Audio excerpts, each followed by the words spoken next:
What's going on, guys? It's your boy Scrubby here, back again with another video. Hope you guys are having a great day. I know I am, and today I have a story time that was actually told to me by a friend of mine. He told me I was all good to tell it on the channel, though.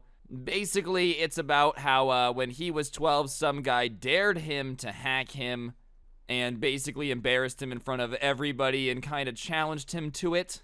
And my friend ended up going through and getting some revenge. The only issue is, my friend at the time wasn't too bright about this stuff, so he had to go about it in a pretty mischievous way, you know how it is. But yeah, it should be a pretty good story time, but before we get into it, be sure to press the like button. Otherwise, no joke, no scam whatsoever. You are going to get hacked by a 12-year-old. Trust me, the shame that comes with that can never be undone. And yeah, without further ado, let's get into it.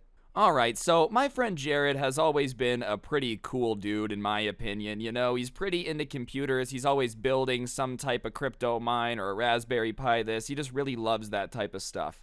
His job now is literally being a hardware engineer, so he followed through with his passion for computers. You know, he was a very techie type of guy. At least he is now, as long as I've known him. I didn't know him back when this happened. But apparently when he was 12 years old, he wasn't too bright on the whole computer thing yet. And that should be pretty obvious. Obviously, the grown man that has a job in hardware engineering is going to know a little bit more about technology than, like, the 12-year-old version of that guy. But even when he was 12, he was super interested in computers. He knew he wanted to be a hardware engineer. He was just obsessed with the stuff. And, you know, one thing that Jared did, unfortunately, because he was super into it at a young age, was he liked to pretend like he kind of knew a lot about technology, even though he didn't really at the time. He was really passionate about it. He knew he liked it, but, you know, he liked to tell people that he knew how to build computers and stuff, and he just really didn't. I don't know, I guess he just thought that, you know, being 12 years old, he had to act cooler than he is, and I think most people can relate to that. But regardless, he ended up at a summer camp one summer when he was 12, and it was like a sleepaway summer camp, not one of the ones where you just go for the day and come back home, but one where you're there for like a month. And one day at this camp, Jared is just kind of overhearing this conversation between one of the counselors, who was named Alex, and like a couple of the kids. And Alex is kind of telling everybody about his new gaming PC that he had just built because, you know, obviously he had a job being the counselor here and how he was going to add some pieces when he got back. Keep in mind, Alex is a worker here. He was 18 years old at the time of all of this going down, so an adult. And when you're working at a summer camp, I think the rule of thumb is that you're supposed to be pretty nice to everybody, dude. Like, I don't think the parents would be really cool paying you to bully their kid or whatever. But, you know, this Alex kid was known for, like, I guess kind of bullying the kids, trying to make himself feel all cool, that type of stuff. Anyways, Jared is overhearing this conversation about computers, and because he's really into computers, he kind of goes over and gets closer to it and listens even more and kind of is like paying attention to the conversation now. It's obvious that he's not just eavesdropping, he's just kind of standing there not saying anything. And Alex is like, "Oh, do you like computers?" And obviously he says yes. And one thing that, you know, doesn't really make sense to me now, but like at the time I can understand, is Alex was really mean to all the kids. You know, he wasn't exactly a great camp counselor, but for whatever reason, people just really were like obsessed with his opinion. You know, everybody wanted to be on the good side of him. He was the cool camp counselor. He was just like the cool one. So obviously when Alex likes Jared, if he likes computers, you know, he starts to impress him. Or tries to impress him and kind of starts being like, yeah, you know, I know a fair bit about computers. And he did know a little bit. He starts talking to him about parts and whatnot. And Alex and him are kind of going back and forth. And as they're having this conversation about technology and Jared's trying to impress him, Alex says, "I just think that like the really cool people with computers, the coolest people are hackers. You know, how they can get in and like take stuff or get information and nobody knows." And in that moment, Jared messed up, bro. Obviously, he was trying to be cool. He really wanted to impress this Alex guy. Keep in mind, he's like 12. So as soon as Alex says that, without thinking, he goes, "Oh, yeah, I know how to hack. I know how to hack." And, you know, he didn't. Obviously, it's not good at all, but like in the moment, you know, with everybody there and just trying to want to look cool, he just stupidly says it. And instead of just kind of letting it go, which is what Alex should have done, you know, sometimes little kids get a little bit ahead of themselves, start telling tall tales. He kind of starts pressing Jared on it, like, "Oh, really?" And kind of starts kind of getting up in his face, but not in like a quizzitively asking questions way, in like a, "I'm about to try to make this guy look like an idiot and embarrass him" way. And it's pretty obvious within like 2 questions that Jared does not know anything, bro. Like, he doesn't know anything that he's talking about. He's not really an expert. And at that moment, 18-year-old Alex really has 2 options here. You know, you can kind of just let it slide, pull Jared aside later, let him know that you know he doesn't know anything, and like not put him on blast in front of everybody as the super cool dude that everybody looks up to. Or you can just destroy him in front of everybody to make yourself look cooler. And he picks number 2. And so it's probably a group of like 4 people at this point. Alex kind of screams out, "Hey, everybody, come here. Jared thinks he's a hacker." And because he's like the cool camp counselor, everybody starts coming over. And at that moment, Jared turns beet red, dude. He's just super embarrassed. You know, that feeling when like you're getting embarrassed and everywhere just feels super hot. And he looks over at Alex and he says, "Look, I can't actually hack. I'm sorry." Now, even at this point, you could still just like let it slide, call it off, dude. But he calls over the entire summer camp that's still coming over. He's encouraging more people to come, and he just lays into this kid, saying he's an idiot, pointing out that he didn't know the answer to the questions that he asked him, and like, how could any hacker be so stupid? And obviously, he's super embarrassed, but he's just kind of taking it on the chin because he knows he's in the wrong. Like, he doesn't think he was in the right. He doesn't think by any means, you know, that it was the greatest thing he could have done. But Alex is taking it a bit too far, you know, just keeps laying into him. And after about 3 minutes of just shaming him in front of everybody, Jared kind of gets all, like, pissed off about it and is like, "Well, if I hack you, will you just shut up?" Obviously not a good idea, but Alex goes, "Yeah, but, you know, there's no way that you can't, so, you know, it's not like it matters." And at that point, the crowd's just laughing at him. He's gotten super embarrassed in front of everybody, so he just kind of walks away beet red.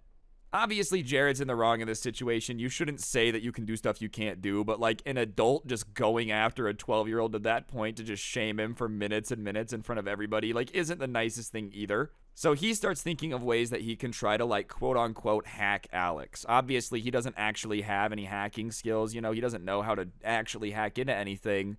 So he decides that he's just going to kind of go ahead and try to get into his phone that night. Like, while he's sleeping, maybe he can get into his phone, change some stuff around, make him think that he hacked him.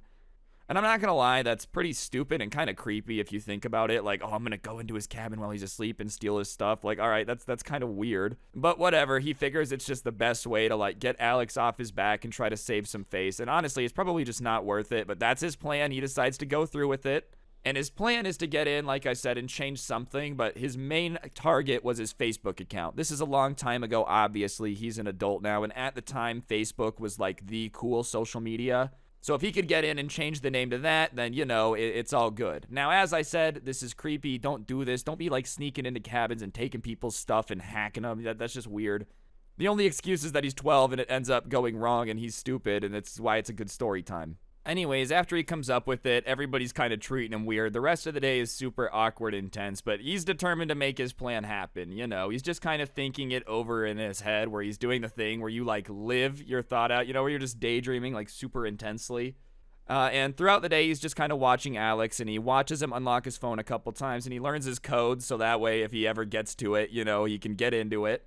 And finally, that night comes, and everybody's in their cabins, and, like, the lights go out, everybody kind of starts going to bed, and Jared decides that it's time to go ahead and sneak out and get out there, probably, like, an hour after everybody went to bed.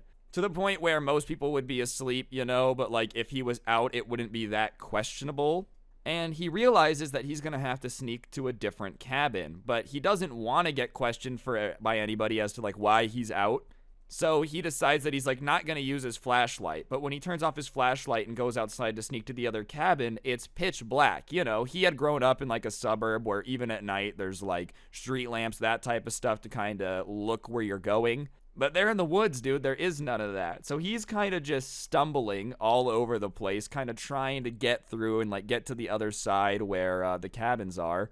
Alright guys, I'm going to interrupt the video for just 1 second. On screen now is actually a PlayStation gift card. For those of you that don't know, I give away a PlayStation gift card or a gift card in every single video that I post here on this channel as a way to say thank you to everyone that subscribes and turns on those notifications. So if you haven't already, be sure to subscribe, turn on those notifications. And if you already do, then big thank you to every single one of you guys. I really appreciate it. And yeah, on that note, I will shut up and get back to the video. Thank you. And as he's kind of stumbling through the dark, he finally gets near Alex's cabin, and he's kind of like, I don't know if I'm making the right choice. Should I just go back to bed? Is this stupid? And at that moment, he hears the door to the cabin open, so he kind of like ducks down to make it so no one would be able to see him if they were coming out. And who other than Alex is coming out of this cabin? And so he crouches under the porch before he gets seen, like moves under there from where he already was kind of hiding. And as he's there, Alex walks out and he hears him go down the stairs and walk in the other direction, not towards his cabin, but like away, somewhere not near this place. And he's like, all right, well, obviously this is my chance. Like, you know, he was looking for is this a good idea? And then the person who he was going to do it to just leaves.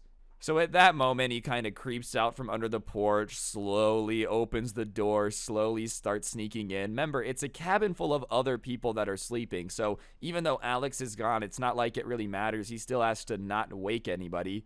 The good thing is that he was the only counselor in this cabin. So if anybody else woke up and like looked, it would just be a kid. They wouldn't really know who it is. So he's just kind of trying to sneak through. And the other benefit of Alex not being there is originally he was going to have to go person to person and figure out who he was. But because he's not there, there's an empty bed. And, you know, he's moving towards the empty bed and his heart sinks in his chest. He feels this moment of dread and he's like, crap.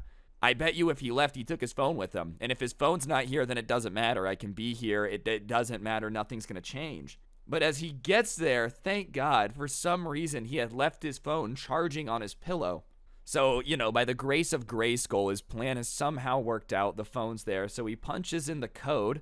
And as he's doing this, like every noise, every little toss and turn, every creak, keep in mind it's a wood cabin, is like freaking him out because he doesn't really know what's going on. And he's like going in, he changes his Facebook name to get pwned by me or like something like that. You know, something that would be pretty obvious to Alex when he saw it that Jared had hacked him. I did air quotes again, I promise. But as he finishes it and he's like changes the name, saves it, and puts the phone right back where it was, he hears on the porch people coming up.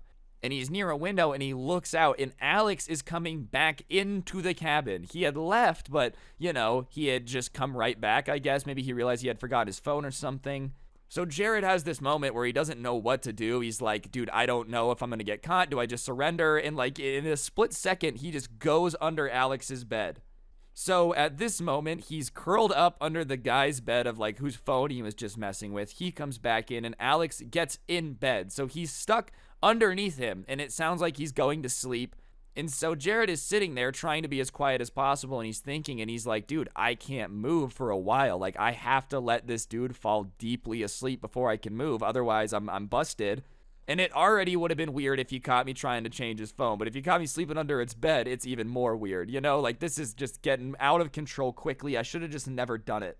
So he's crapping himself, you know, underneath this bed, nervous. And as he's laying there in the pitch black, waiting for time to pass, somehow, I don't know how this is even possible, he falls asleep. And that's right, while hiding under someone's bed, he like manages to pass out. And he wakes up a couple hours later and he looks and it's still dark. And he's like, thank God I didn't oversleep.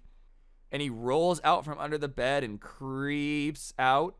And as soon as he's down the stairs on like the porch of the cabin, he sprints back to his as fast as humanly possible, just trying to get back there. And he gets back in, lays down in his bed, sleeps for like another hour or two till everybody else gets up. Everybody else gets up and he's just acting normal. You know, hey guys, what's up? Oh yeah, I slept great last night. You know, just playing along, just acting like everything's chill.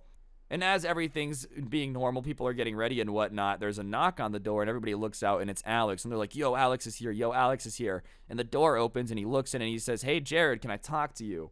And everybody's like, ooh, you know, and he goes outside and Alex kind of takes him away from the cabin a bit. And he goes, hey, I just wanted to apologize for making fun of you yesterday. Like, I saw that you changed my Facebook name. I'm really sorry. I didn't realize that you were being serious. And Jared, you know, while he's crapping bricks, is like trying to play it all cool. He's like, yeah, man, it's cool, we're good. Like, he's obviously nervous, you know. And Alex is like, it's pretty cool that you did that, though, you know. Like, it was pretty neat. Like, it's pretty cool. I didn't expect that of you. So, like, we're good, right? And he's like, yeah, we're all good. And Alex is like, all right, good. Well, then I'll see you in a bit. Pats him on the shoulder and goes to leave. And he leaves, and Jared is like, oh, my God, how did any of this happen? Last night was insane. Goes into the mirror. He's obviously white as a sheet. Like, just obviously nervous, dude. And, yeah, moral of the story, don't do what he did. Like, very fortunate that he did not end up getting the crap beat out of him in this scenario. And yeah, nobody really knew. Alex had changed his name back. He didn't admit that anything had happened. Jared didn't really want more publicity, so they just kind of went about it. He respected him after that and kind of left him alone. Regardless, I wouldn't really recommend this. I give this plan about a 0 out of 10. Either way, accidentally ending up having to like sleep under a bed because you're an idiot is pretty funny. So yeah, on that note though, guys, I think that's gonna do it for the video. Hopefully you enjoyed. If you did, be sure to press the like button. Comment the word dragon down below if you enjoyed it and made it this far. It just helps me know how many people made it to the end and helps me in recommended. And of course, subscribe and turn on those notifications. You can also check out the Scrub Shorts channel. I'll put the link in the top of the description. I'm just uploading little shorts on there as the name implies, but go sub to it because I want another plaque. Other than that, my podcast, The Scuffed Cast, is down in the description with a link to the merch that's on screen now, aka the coolest merch to ever exist. If you haven't already, go get yours. It's pretty fantastic. If you ask me, and I'm not biased in the slightest, it's not like it's my merch at all. On that note, though, guys, I think that's going to do it entirely for the video. Big thank you. Like, comment, subscribe, all that good stuff. One more time. I'm getting desperate here, and yeah. On that note, don't get anyone pregnant. If you do, make sure they're hot, and hopefully I'll see you guys next time with another video. I'm out. Peace.